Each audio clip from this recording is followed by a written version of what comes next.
Good morning. It's good to be with you again over videos. Today, we get to learn about a special Bible character named Gideon. Gideon was one of the judges of Israel. If you remember, we've been talking about Israel's judges for the last couple of weeks.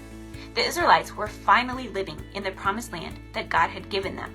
And for a while, they would follow God and his commandments. But then they would start to obey the false gods of the people around them, and they would disobey the true God.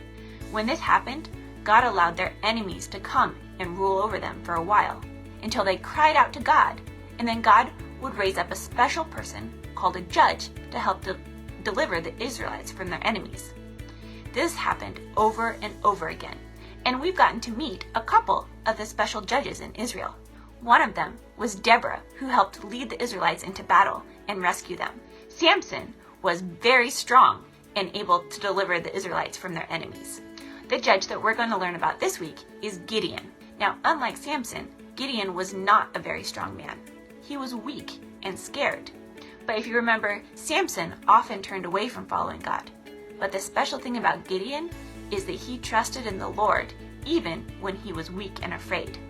This is part of why his story is one of my favorites. So let's learn about this special man together. Go get your Bibles. We'll be reading today from Judges chapter 6. When Gideon was about to become a judge in Israel, the Israelites were being ruled by a very cruel people called the Midianites.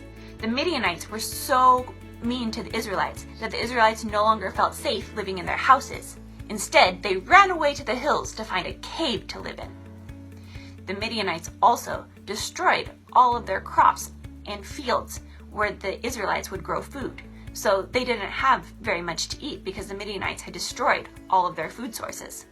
This was a really bad situation. And so the Israelites called out to the Lord, and the Lord had a plan to save them. This plan was to save them through a man named Gideon. Now, Gideon may not have seemed like a very good choice for someone to be a leader and to take the people into battle. He was weak and afraid. And when the Lord appeared to him, Gideon was threshing grain in hiding because he was afraid that the Midianites were going to take away the little bit of grain that he had. He didn't seem like a very strong leader, but God had other plans for him. An angel appeared to Gideon in order to let him know that God was about to do something very special. And this angel had something very unusual to say to Gideon. Let's read it together in Judges chapter 6. We'll start in verse 12. And the angel of the Lord appeared to him, that's Gideon, and said to him, "The Lord is with you, O mighty man of valor." Now, why do you think this is something strange to say? Well, it's because Gideon probably didn't look very much like a mighty man of valor, and he probably didn't feel very much like a mighty man of valor. He was hiding because he was afraid of his enemies. And that's kind of what he said. Gideon replies here in verse 13. And said to him, "Please, my Lord, if the Lord is with us, then why has all this happened to us? And where are all the wonderful deeds that our fathers recounted to us, saying, 'Did not the Lord bring us up from Egypt?' But now the Lord has forsaken us and given us into the hand of Midian." You see here, Gideon was looking around at all of the terrible things that had happened to them, and he thought that the Lord had forsaken them. That's easy for us to do too. When it looks like things are going wrong, we wonder, where is God? Does God still care about us? But Gideon was about to find out that God did still care about them. And in fact, God was giving him a special task. Let's read about what the Lord had to say to Gideon. The Lord turned to him and said, "Go in this might of yours and save the people from Midian. Do I not send you?" Now again, this is something kind of strange for this angel to say to Gideon. Gideon doesn't feel like he has very much might to save the people with, but God knows that Gideon will have might because his power will come from the Lord. Gideon said to him, "Please, Lord, how can I save Israel? Behold, my clan is the weakest in Manasseh, and I am the least of all my father's house." Gideon knew that on his own, he had no power to save Israel. But things are different when God is with you. The Lord said to him, "I will be with you, and you shall strike the Midianites as one man." Here we see that the important thing is that God is promising to be with Gideon. That is what it will make Gideon able to conquer his enemies. It's not his strength, but it's God's strength. And because God was with him, he didn't have to be afraid. Now, before Gideon could go into battle, God had an important task for him. Remember, the Israelites were worshiping false gods and idols and statues instead of the true God. God knew that they needed to have these idols removed so that they would remember to worship the true God. That very night, he came to Gideon and he told Gideon to go out and to knock down all the idols. Now, Gideon was afraid again because he knew that the people might be very angry with them since they thought these idols were important and that they had power. But Gideon knew that God was the true God, and so he obeyed anyway. But he did it at night just so that no one would watch. In the morning, the people of the town got up and they looked around and they said, "Where are our statues? Where are our idols? What happened to them?" And they found out that Gideon had come during the night and had destroyed their idols and their false gods. At first, they were very angry. But then Gideon's father said something very important. He said, if those idols had been true gods, they could have fought for themselves and kept themselves from being destroyed. But here you see that they have been destroyed. And so, from this act where Gideon obeyed God, he was able to show that God is the true God and help the Israelites turn their eyes back to God so that they would be ready to be delivered from their enemies. Once that Gideon had destroyed their idols, he was ready to begin building his army. He called for Israelites from all over the place to come and join him so they could fight against the armies of Midian. Now this was also a very scary thing to do because the Midianite armies were very fierce and very mean. But Gideon had been called by the Lord to do this. Now I think he was still probably afraid because he wanted to be extra sure that he had actually heard from God. And so he went back to God and asked to confirm that he was doing the right thing. This is what Gideon had to say. Let's read it in Judges chapter 6, verse 36.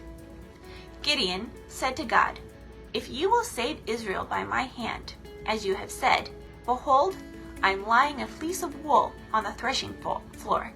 If there is dew on the fleece alone, and it is dry all around on the ground, then I shall know that you will save Israel by my hand, as you have said."